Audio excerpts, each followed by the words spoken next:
Hello, this is Mr. Collier, and today we're going to do the area of non-right angled triangles. Okay, so we actually have a couple of area formulas for a triangle. You might be familiar with this one. If you know the height of the triangle, we have area equals base times height times half. But you can also get the area of the triangle with this formula, which is very handy because you don't need to know the height of the triangle. You just need to know two side lengths and an angle in between. Okay, so if you know A and B and angle C, if you have this kind of situation where you have an angle in between two sides, you can find the area with this formula. Okay, so we're going to be doing a couple of examples. In this example here, you just simply type into the formula 7.6, 8.9, the angle in between, and that just as long as you got it in degree mode, this spits out the answer of 25.5 square centimeters.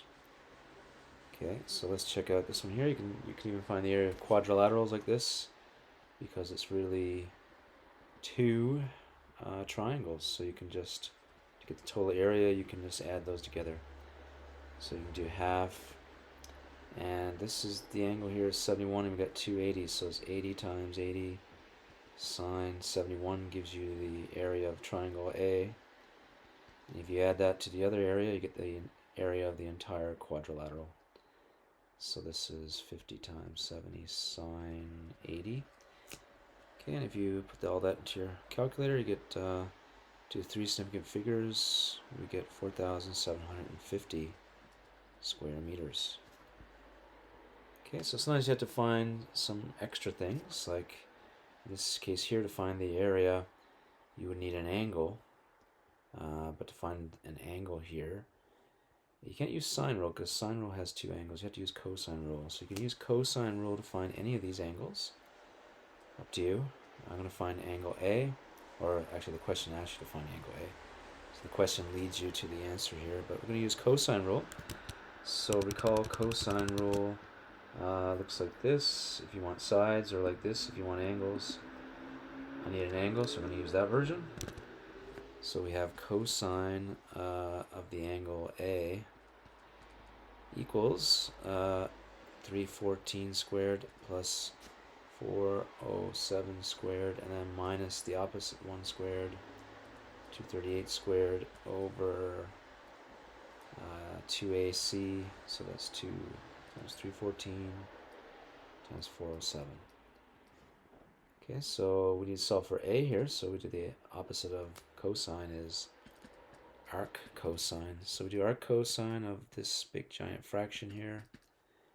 You can type all that in, and let's see if I got that typed into my calculator already. Yes.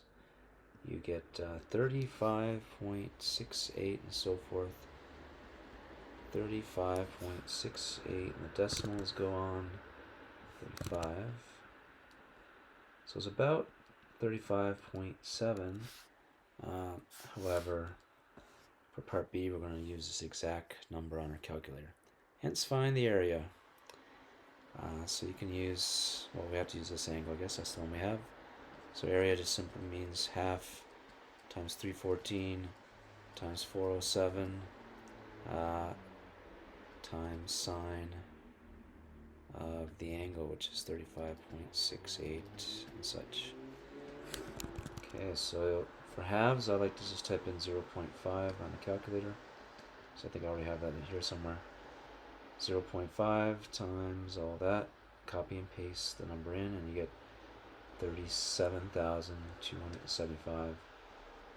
37,275 square meters. The question does ask for hectares, but you don't have to know that. But hectare is 10,000 square meters. So this is about 4 hectares. Okay, yeah, let's look at this next one. It says it's an isosceles triangle. That's 61, so this must be 61. And you can figure out angle Q because the sum of the angles of a triangle is 180. So you do 180 minus 61, it equals 58 degrees. But you do need to know the side lengths. to get the area here. So let's do that. To get one of these side lengths, we can use cosine rule, or you can use sine rule, because we have, this is 58, okay. So let's say QR is this side, divided by sine 61, equals 12 divided by sine 58. You can use this to figure out the length of QR. Okay, type that into your calculator, and you get QR equals about 12.4. But we're going to use the exact number on our calculator to get the area. Now you can use the area, any angle to get the area. I'll use that one. Area is half 12.4. We're going to use the exact number on the calculator. Times 12 times sine 61. So on the calculator, I just copied and pasted the exact number, and you get 64.9 square centimeters is the answer.